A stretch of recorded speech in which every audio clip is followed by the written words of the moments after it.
I have just returned from Buckingham Palace, where I accepted an invitation from His Majesty the King to form the next government of this great nation.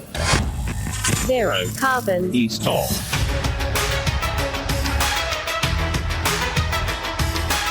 Hello and welcome to Zero Carbonista Series 5, Just Stop the Tories.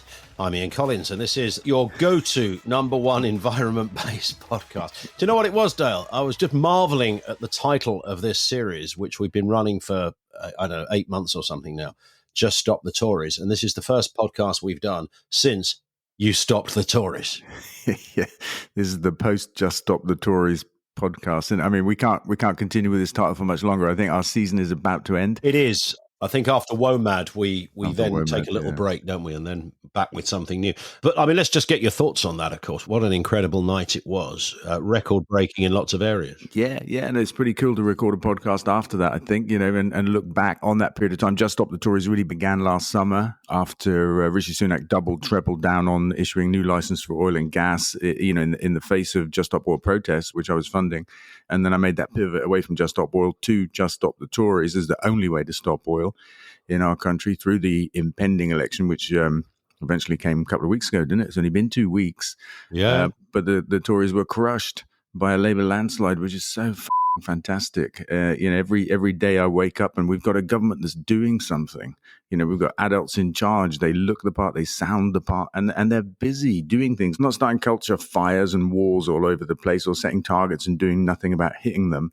I mean, it's only been 2 weeks, so they couldn't have hit any yet. But they've unbanned onshore wind. They've banned new licenses for oil and gas in the North Sea. They banned that bee-killing toxic chemical, nicotinoid or whatever it's called, 1 teaspoon of which kills 1.25 billion bees. Yeah. They banned that. I mean, these guys, they're serious. We're going to see an awful lot of action in the next couple of months. Do you know what's funny is waking up every day, still now, 2 weeks later, and forgetting, suddenly a name of an old Tory MP will come up and you'll go, I better just look them up. And you realise, gone. And then there's another one, gone. And these are some big names in the Tory. I mean, obviously a load of cabinet ministers. Shapsy went, of course. What are we going to do on the podcast without Shapsy, Dale? I feel he should have won just for that reason alone. He was my favourite rhyming slang. Shapsy. Exactly, He was so crapsy. Yeah, and he shatsy himself on that night when he realised he was treading the path to political oblivion. And Rees-Mogg, of course, we had a hand in that, I think a big hand. We funded Dan Norris in the new constituency that encapsulated Moggy's turf, and he beat him, and that fool has gone from Parliament, which I think is just such a good thing. Yeah, it was incredible that Rees-Mogg went, wasn't it? I mean, in a way, actually, if you look at that neck of the woods, it wasn't so incredible, but it was only the fact that he was sort of famous and very vain and a bit of a dick that he kind of stood out. I think he was a bit of a human, actually. The rest of him was dick. That's right. Yeah, 6'3's worth. But it was an absolute annihilation. And now, of course, the Tories have been stopped and they're kind of regrouping, going, well, what do we do here? Shit, we got the reform. We know what they'll do. We know what they'll do next year, and they're going to have a scrap over the leadership. And they've spent the last, 5 years scrapping over the leadership. And they're going to do it again. Yeah, and it's going to carry on, isn't it? And it will do the same thing as it did in 97 when they kind of brought in William Hague, and then that didn't work, and they brought in Ian Duncan Smith, or the other way round, whichever it was, and that didn't work, and then they brought in Cameron, and you were willing to work a little bit with Cameron, but then he went a bit weird as well. But so they're going to do all that again. You can just see it coming. Well, it hasn't stopped, has it? But they gave us 4 leaders in 5 years, didn't they? Yeah. Johnson, Truss, Sunak. Did I miss one? Maybe it's 3 leaders. Theresa May just before that. May, May just before that. I think it was 4 in 5 years. Yeah. Yes, extraordinary. Yeah. So it would have been a jubilant night for you then, Dale, because there's a lot of work from your own kind of political angst, your own desires to see a government replicate the kind of stuff that you've, for the entirety of your life, been working towards. And now you're sensing that actually there's some people in charge that are going to genuinely make this stuff happen. Yeah, I mean, I thought and said frequently, I thought it was the most important election of our lifetimes. Anybody alive today, that would be true for. We were halfway through that vital last decade the UN said we had in which to act. And we spaffed the first stuff up the wall with Johnson, Truss, and Sunak. And we just couldn't afford to waste the second half. I thought it was super important. And we were fortunate, blessed really, by the fact that Labour got the green economy and were determined to move on it. They saw the economic opportunity that it is. And the climate crisis becomes a secondary argument now, these days.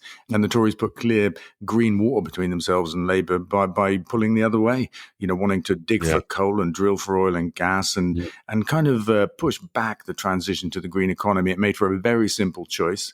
We've got a landslide, which means Labour have a really big mandate to make the big changes we need in our country to get going. And, it's the answer to everything, the green economy. It's how we pay for all of the things that need fixing in our country. It's a massive economic opportunity, the biggest since the Industrial Revolution, the first one, which Britain led. Just can't be overstated. What a big deal this election result is at this time in our history. And what's interesting about, if you look at the different constituencies, where those Conservative MPs were really evangelically against everything you stand for, they're the areas where the Tories got wiped out most significantly. So this idea that there is no public appetite for following this agenda is clearly or demonstrably a bit of a myth. It was always bollocks, wasn't it? I mean, we knew that. All the opinion polls make that plain. But I think Sunak wasn't hoping it would be popular with the general population. He was trying to hold his party together and defend himself from the attacks of, what are they called, reform on the extreme right wing. And so it was always politics rather than practicality. It wasn't about appealing to most Britons. We all know where most Britons stand. And I can almost see Sunak now on the backbenches advocating all the things you said he should be advocating, because that's how this shit happens, isn't it? You begin to realise, like when Theresa May ceased to be Prime Minister, chucked her on the back benches and she started asking some really good questions in Parliament. You thought, actually, she's all right, this woman. Yeah. And I wonder whether we'll see a little bit of that with Sunak and some of his cohorts, that you begin to see what they really believe rather than what they thought they should pretend to believe. Yeah, Sunak, he's been liberated. He might even become demob happy. I can see him becoming a realist and, as you say, perhaps embracing this stuff, saying, look, yeah, okay, I can see that it's good for the country and supporting it. Who knows? I mean, stranger things have happened, like a Labour landslide. So anything's possible right now. True. Sorry, when I say stranger things happened, I mean, like the system in our country, it's rigged against Labour winning. You've got, 80% of our media are right-wing, owned by foreign offshore tax exile billionaire types. You've got the system itself, the boundary changes didn't help. You've got the new voter ID rules that in the end excluded 400,000 people. The demographic of these people says that they are the people that tend not to vote Tory. I mean, there was the Tories doubled election spending in order to try and buy the election. Turns out, I think, that Labour raised more money than all the other parties put together in this election. It was really quite an incredible set of circumstances, but it takes that for a Labour to win an election in our country. A lot of questions came through on the back of that win from people saying, look, Dale, we know you're a Labour supporter and you've advocated for this, but will you still hold their feet to the fire if they aren't doing some of the things you wanted them to do, or they're not doing it at the speed that they should be doing it? Yeah, I mean, it's a hypothetical question, and people were saying that to me the other side of the election before it even happened. I'm like, blimey, first things first, let's get Labour over the line. And I'm just going to say now, blimey, they've only been in power 5 minutes. These aren't the kind of thoughts I'm even having, don't want to have. Yeah. I believe that if you look at the pace of change already, within 72 hours, onshore wind was unbanned. Do you know what I mean? This is a hypothetical that I'm just not going to address because I hope and pray that's not going to happen. Not that I'm religious. Big story this week. As we record this just 24 hours ago, 5 Just Stop Oil activists received just the most extraordinary lengthy sentences for protesting. I know you were there. You were supporting them along with others. Chris Packham was there. Jenny Jones was there. Just give us your reaction to that, because I know you spoke outside court afterwards, but this was, by any standards or measure, a pretty extraordinary set of sentences. Yeah, we shared this stuff on social media. I mean, it was shocking, actually. I was stood outside the court doors when the news came out of the sentences, and all I could think of was brutal. They were brutal. 5 years for Roger Hallam, 4 years for the other guys. And really what it was for taking part in a Zoom call talking about disrupting traffic on the M25. I mean, what f***ing country do we live in? Is this North Korea or Russia? So it wasn't the physical protest. It was the planning of it. It was a Zoom call. If this happened in Russia, our government would be criticizing, the whole Western world would be criticizing them for oppressing dissidents and that kind of stuff. It's happening in Britain right now. The UN have spoken out against the laws in Britain that have caused this problem, that are handing down these kinds of sentences. And at the same time, which is arguably even worse, is definitely sinister. People charged with these crimes are not allowed to cite the climate crisis in their own defense. It's been made illegal in court to talk about the climate crisis. I mean, what the Really? Wow. What's the thinking there then? Well, because when activists... Maybe there is none. No, there is. Absolutely. What's happened is there were a series of trials while the Tories were in power where activists cited the climate crisis as their motivation, that they were acting out of conscience, and juries simply found them not guilty. And the government were mightily pissed off and changed the laws. They take an oath to tell the truth, the whole truth, and nothing but the truth, but they're precluded from telling the whole truth now by the laws of our country.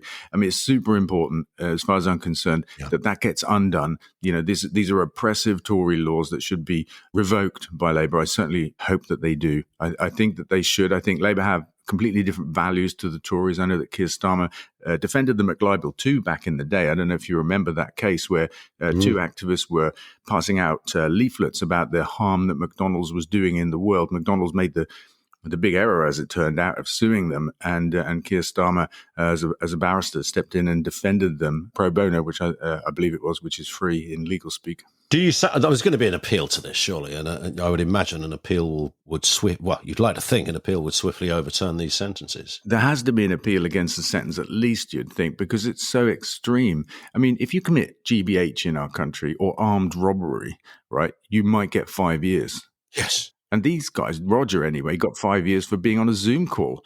And the things the judge said, he said, he was so aggressive, so spiteful, so vicious in the things he said towards these people. And he said at the end, I'm accepting no mitigating circumstances. I don't care about your health issues. I don't care if you're a carer. I don't care about anything. Yeah. He just wanted to make an example. They're known as the Whole Truth 5. He wanted to make an example of them, and that's what he's done. But I don't think that's what the law is for. The crimes, such as they were, should have been judged, standalone from the emotions of this judge. And he said to them that the climate crisis was a belief. It was a view, an opinion, not something that was fact. I mean, there's all kinds of things wrong with this case, and I hope the new Attorney General actually will intervene in this sentencing at least, and that the Conservative laws that caused this to happen get overturned. I know that Labour have got a lot bigger things on their plate, but the days of Just Stop Oil are kind of in a way over, because oil has been stopped at the ballot box. And these peaceful, honest people, shouldn't be facing 4 and 5 years of their lives now behind bars. Here's a question from Katie, who says, do you now regret encouraging people not to vote Green? No, God, no. There it is. No, absolutely not. Look, on the other side of the election, we didn't know what the outcome would be. We didn't know the impact of voter ID laws, of boundary changes, of the war chest that the Tories had, the right-wing media bias in our country. We didn't know any of those things. Nothing could be taken for granted. And people said to me, it'll be a Labour landslide. We can afford to have some Green MPs. Don't campaign for Labour against Green.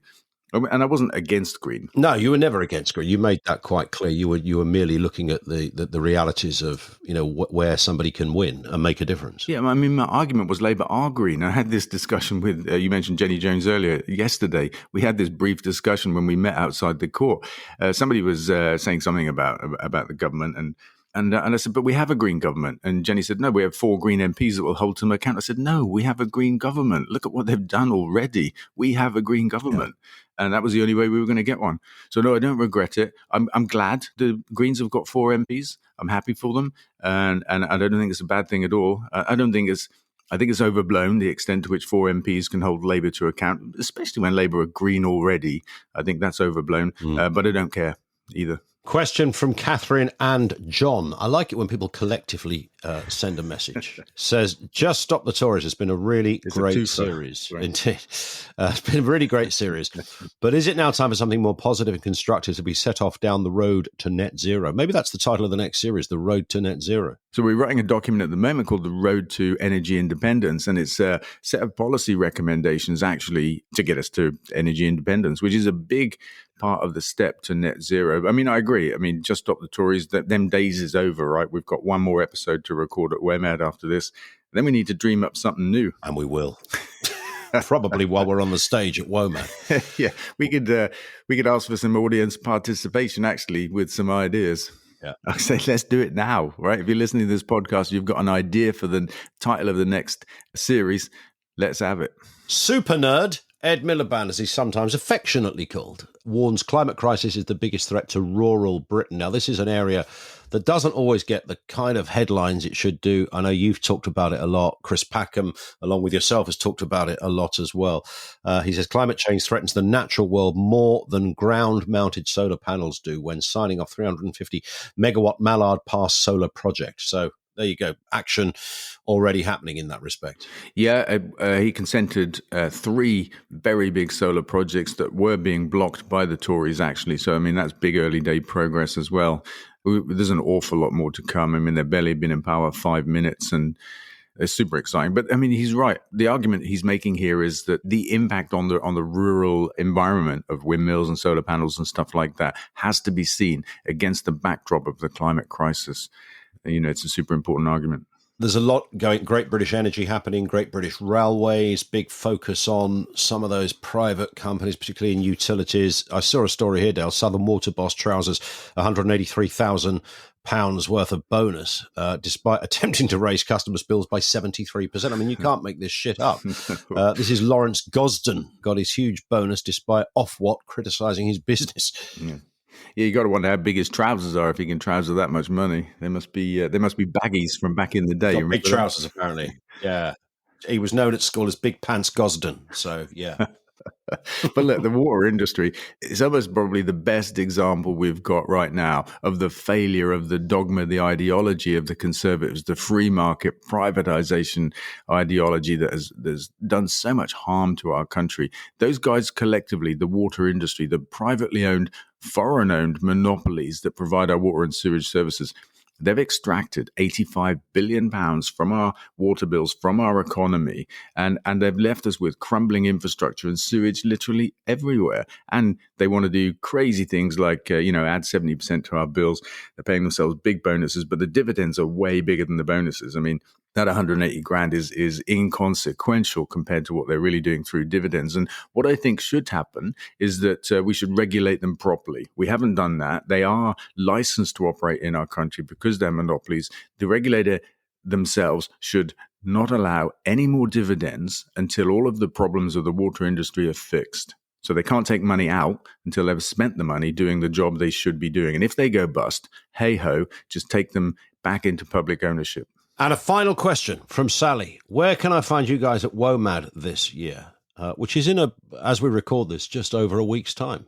We've done about 4 or 5 of these, Dale, haven't we? These are great. This is like a bit of a highlight of the calendar, right? Yeah, it's great fun. And we'll be in the Arboretum again, won't we, on the Ecotricity stage. It's a lovely environment, actually. And a new thing for this year, we're bringing along the big battery pack from Grid Fairies, and we're using it to power, I think, the second stage. It had its first run out at Glastonbury, where it powered the Arcadia Field entirely, which was, I think, a bit of a global first.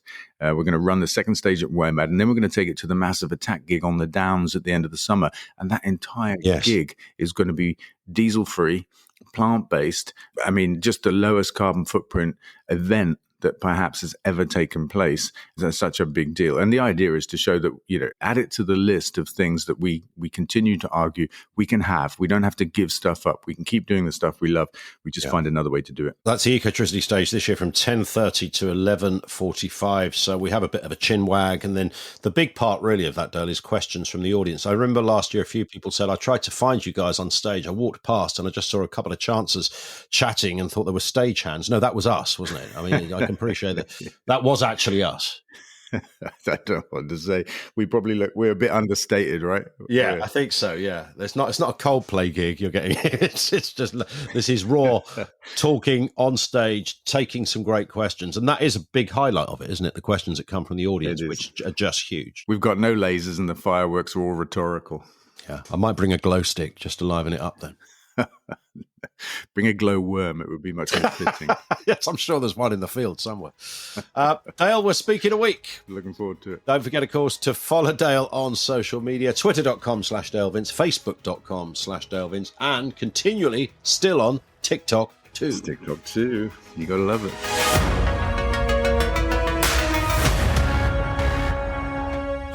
Zero carbon. East on.